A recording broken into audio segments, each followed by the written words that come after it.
Hey guys, thanks for tuning in.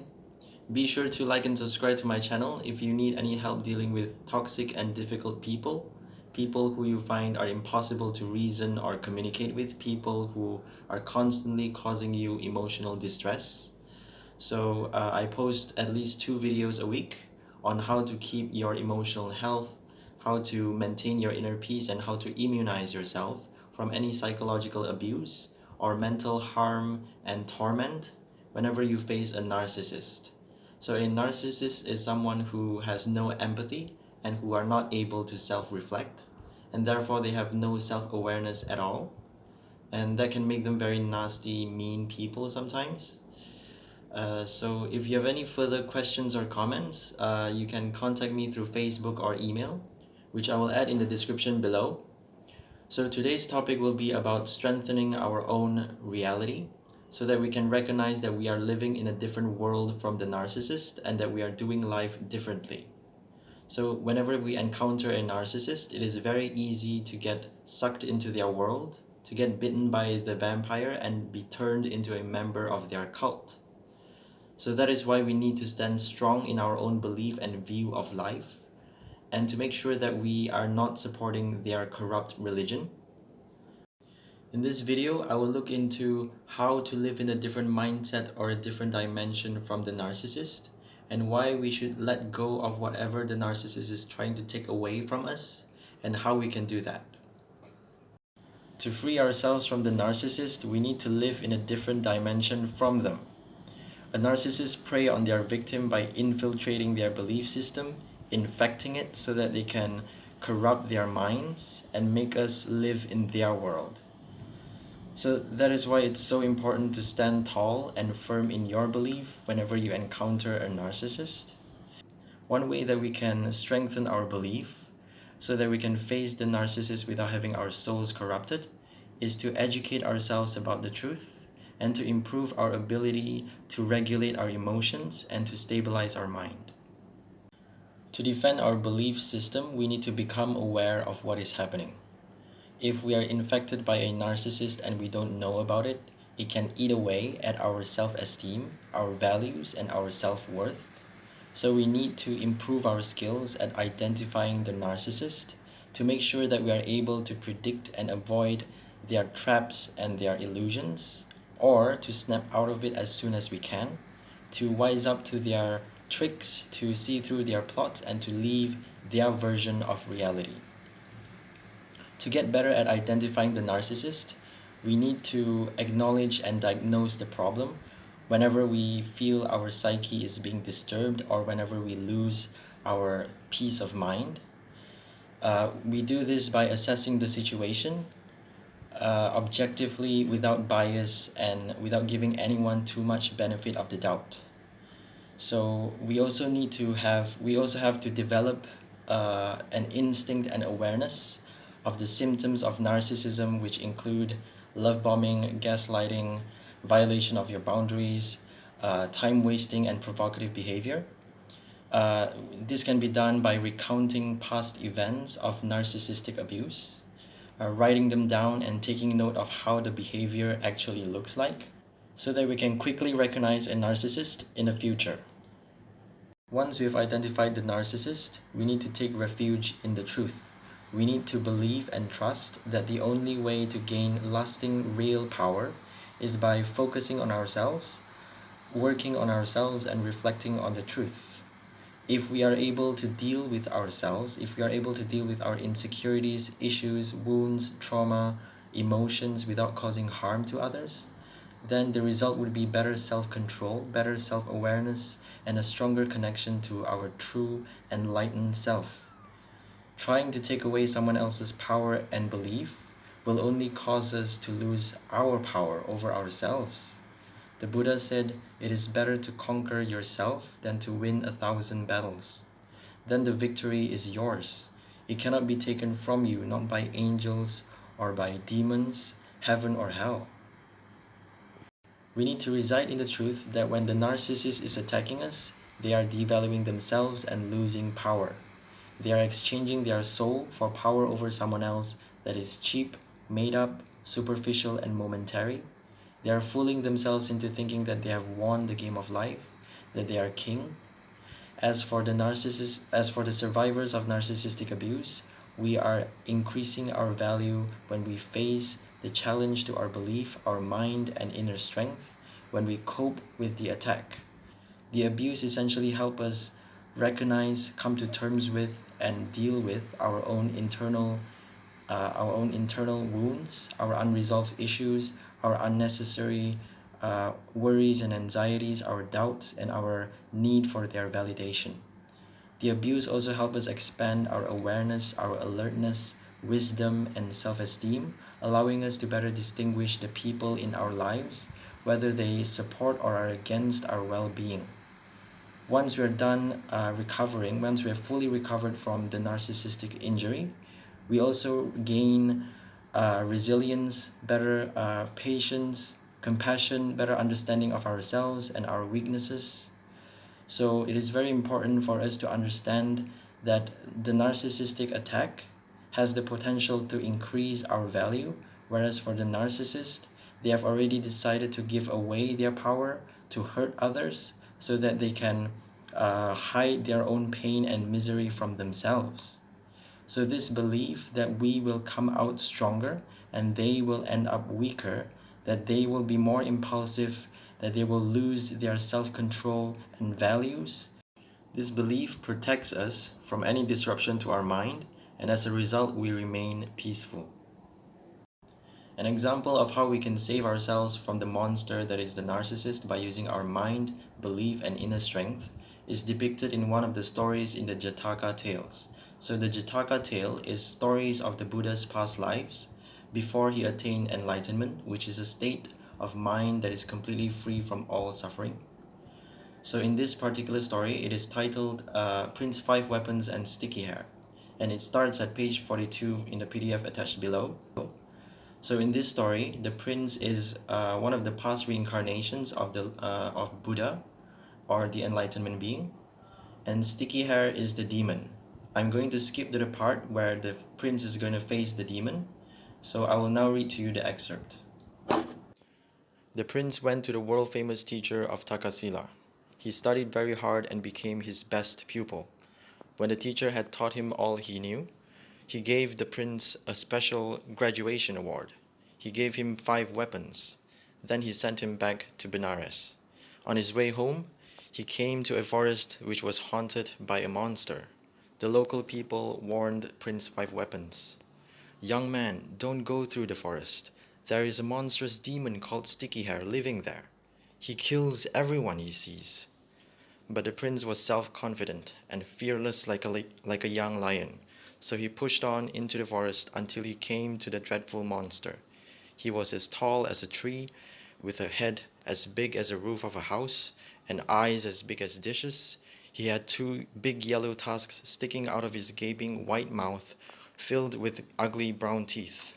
He had a huge belly covered with white spots, and his hands and feet were blue. The monster roared and growled at the prince. "Where are you going in my forest, little man? You look like a tasty morsel to me. I'm gonna gobble you up." The prince had the prince had just graduated from college and had won the highest award from his teacher. So he thought he knew just about everything, that he could do just about anything. He replied, "Oh, fierce demon, I am Prince Five Weapons, and I have come on purpose to find you. I dare you to attack me. I will kill you easily with my first 2 weapons, my bow and my poison-tipped arrows." Then he put a poison arrow in his bow and shot it straight at the monster. But the arrow just stuck fast to the hair, like glue, without hurting him at all. Then the prince shot, one after another, all the rest of his 50 poison-tipped arrows, but they all stuck fast to the hair of the one called Sticky Hair. Then the beast shook his body from ugly rooftop-sized head to blue-colored feet, and all the arrows fell harmlessly to the ground. Prince Five Weapons drew his 3rd weapon, a 33-inch-long sword. He plunged it into his enemy, but it just stuck fast in the thick coat of Sticky Hair. He threw his 4th weapon, his spear, at the monster, but this too just stuck fast to his hair. Next, he attacked with the last of his 5 weapons, his club. This also stuck fast onto Sticky Hair. Then the prince yelled at him, "Hey you monster! Haven't you ever heard of me? Prince 5 weapons. I have more than just my 5 weapons. I have the strength of my young man's body. I will break you in pieces." He hit Sticky Hair with his right fist, just like a boxer. But his hand just stuck fast to the hairy coat and he couldn't remove it. He hit him with his left fist, but this too just stuck fast to the gooey mess of hair. He kicked him with his right foot and then his left, just like a martial arts master. But they both stuck onto him like his fists. Finally, he butted him as hard as he could with his head, just like a wrestler. But lo and behold, his head got stuck as well. Even while sticking to the hairy monster in 5 places, hanging down from his coat, the prince had no fear. Sticky Hair thought, "This is very strange indeed. He is more like a lion than a man. Even while in the grasp of a ferocious monster like me, he does not tremble with fear. In all the time I've been killing people in this forest, I've never met anyone as great as this prince. Why is he not afraid of me?" Since Prince 5 Weapons was not like ordinary men, Sticky Hair was afraid to eat him right away. Instead, he asked him, "Young man, why aren't you afraid of death?" The prince replied, "Why should I be afraid of death? There is no doubt that anyone who is born will definitely die." Then the enlightenment being thought, "The 5 weapons given to me by the world-famous teacher have been useless. Even the lion-like strength of my young man's body has been useless. I must go beyond my teacher, beyond my body, to the weapon inside my mind, the only weapon I need." The prince continued speaking to Sticky Hair. "There's one small detail, O monstrous one, I haven't told you about yet. Inside my belly is my secret weapon, a diamond weapon you cannot digest. It will cut your intestine into pieces if you are foolish enough to swallow me. So if I die, you die. That is why I'm not afraid of you." In this way, the prince used his greatest inner strength in a way Sticky Hair could easily understand. He knew this greatest weapon of all weapons, the one inside his mind, was the precious diamond gem of his own intelligence. Sticky Hair thought, "No doubt this fearless man is telling the truth. Even if I eat as much as a pea-sized tidbit of such a hero, I will not be able to digest it. So I will let him go." Fearing his own death, he sets Prince 5 Weapons free. He said, "You are a great man. I will not eat your flesh. I let you go free, just like the moon that appears after an eclipse, so you may shine pleasantly on all your friends and relatives." The enlightenment being had learned from his battle with the monster Sticky Hair. He had learned the only worthwhile weapon is the intelligence inside, not the weapons of the world outside. And with this diamond weapon, he also knew that destroying life brings only suffering to the killer. In gratitude, he taught the unfortunate demon. He said, "O Sticky Hair, you have been born as a murderous, blood-sucking, flesh-eating demon because of unwholesome deeds in your past. If you continue killing in this way, it will lead only to suffering for you, both in this life and beyond. You can only go from darkness to darkness. Now that you have spared me, you won't be able to kill so easily. Hear this. Destroying life leads to misery in this world, and then rebirth in a hell world, or as an animal or a hungry ghost. Even if you were lucky enough to be reborn as a human being, you will only have a short life." Prince 5 Weapons continued to teach Sticky Hair. Eventually, this monster agreed to follow the 5 training steps. In this way, he transformed him from a monster into a friendly forest fairy. And when he left the forest, the prince told the local people about the change in the one-time demon. From then on, they fed him regularly and lived in peace. Prince 5 Weapons returned to Benares. Later, he became king. Finally, he died and was reborn as he deserved. The moral of the story: the only weapon you need is hidden inside of you. So I hope you enjoyed that reading.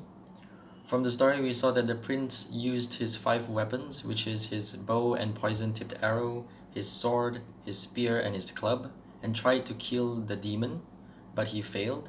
The only way that he was able to save himself from the demon is by using the weapons within himself, which is his courage and his intelligence.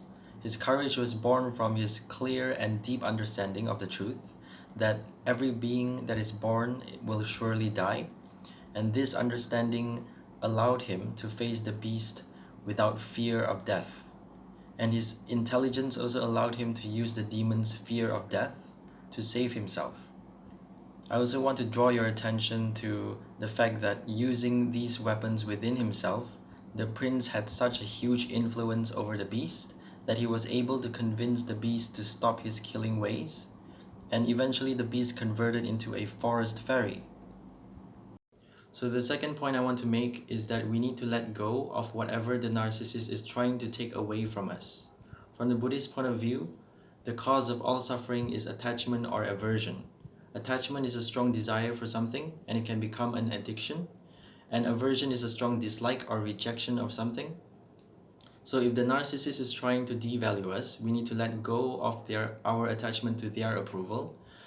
If they are trying to shame us or act inappropriately or act in a provocative behavior around us, we need to let go of our attachment to control their behavior. We need to let go of our aversion to inappropriate behavior. We need to be able to remain neutral in a shameful environment, so to speak. So if they are trying to delay our time, if they are trying to take away our personal space or time, we need to let go of our attachment to our personal space and time. So when the narcissist is trying to take away, when they are stealing our personal space and time, when they are messing around with our mind and our emotions, when they are plotting against us, they are actually trying to take away our power, our dignity, our self-respect, and they are trying to make us believe that we are powerless, that we have no values. So to defend yourself, you need to know the absolute and simple truth that your power does not lie in your body, your possessions, your personal space and time, or even your senses, your five senses. So it lies so far within you that only you and you alone are able to touch it, that only you can have an impact on it, that only you can control your own power, dignity, your own values and beliefs. No one else can. When the narcissist is taking things away from us, they are trying to manipulate us into bringing ourselves down, into destroying our power, dignity, values, and beliefs.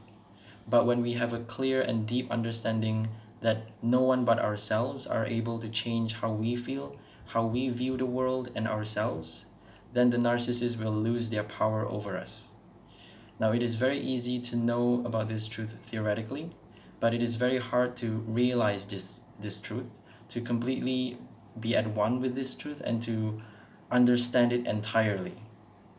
This is because we are conditioned from young to think that we are part of our possessions, we are part of our body, our personal space and time, and our senses, and this forms our ego. So we need to train ourselves to be closer and closer to this truth by constantly reminding ourselves each time the narcissist is attacking us that they are not taking something of value away from us, that they are not able to take anything of value away from us. So as a Buddhist, I believe that it is a result of my past karma that I'm on the receiving end of a narcissistic abuse relationship. I believe that there are some things that I cannot control, and I know that sometimes I need to go through with the psychological abuse until it's over or until I'm able to leave the person and go no contact. So when we are unable to escape from the narcissist, this belief that no one but ourselves are able to affect our inner being and our peace of mind, this belief helps us face the narcissist, stomach their psychological abuse without reacting to it and without feeling devalued. We can also arm ourselves with the belief in the truth that everything is impermanent, that the abuse will not last. For example, the narcissist will have to work or they have to sleep. They are not able to sustain the narcissistic attack all of the time, which brings me to my next point, which is internalized abuse. Sometimes the narcissist will plant seeds in our minds through their actions, behaviors, or through suggestion. And this can create torture for us, even in the absence of the narcissist. Other times, the abuse can be so bad that they will continue to live in our minds even after the abuse, even if it's over. So this type of abuse is called internalized abuse. So to protect ourselves from this abuse, we need to not let the narcissist live in our minds. We need to come back to the present moment, be aware of our five senses, stop thinking about the abuse, and we need to start focusing on our work, on our hobbies, focus more on what we love, and we need to give ourselves time as well after the abuse to separate ourselves from the incident and to allow ourselves to recover. So once we have recovered from the narcissistic abuse, we should only ever recount to ourselves past events of narcissistic abuse only to know the truth about the narcissist, not to get emotionally entangled in the situation all over again. Otherwise, we will be restarting the endless succession of emotional turmoil initially created by the narcissist.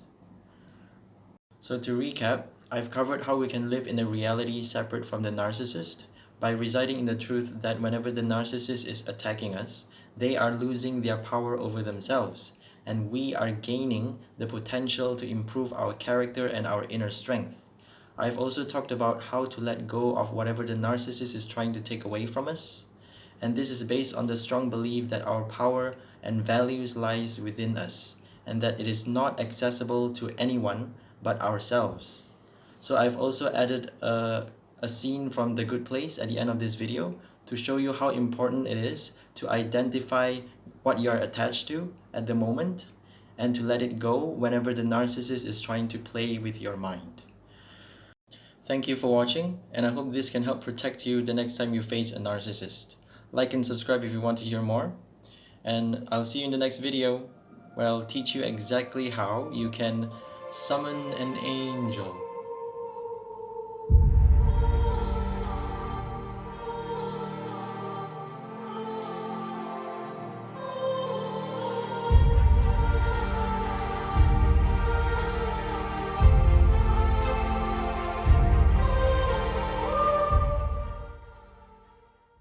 Tahani, welcome. Oh, it's such an honor. I have long dreamt of being one of the women or yachts who grace your cover. Let's begin with your sister, Camilla, a woman who, as you know, was offered the spot on our cover but turned it down.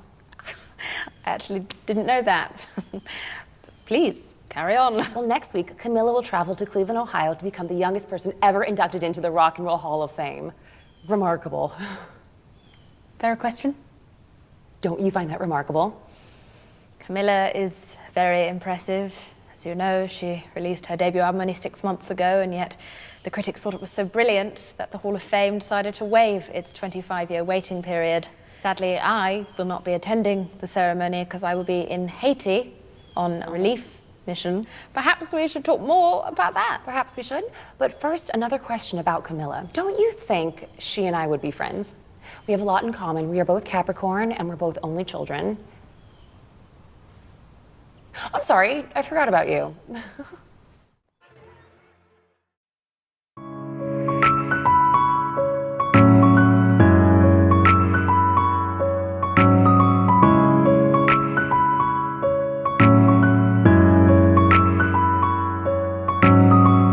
Did you really think that you could just fix it like that? Coming over here, trying to feed me your version of fact. Just how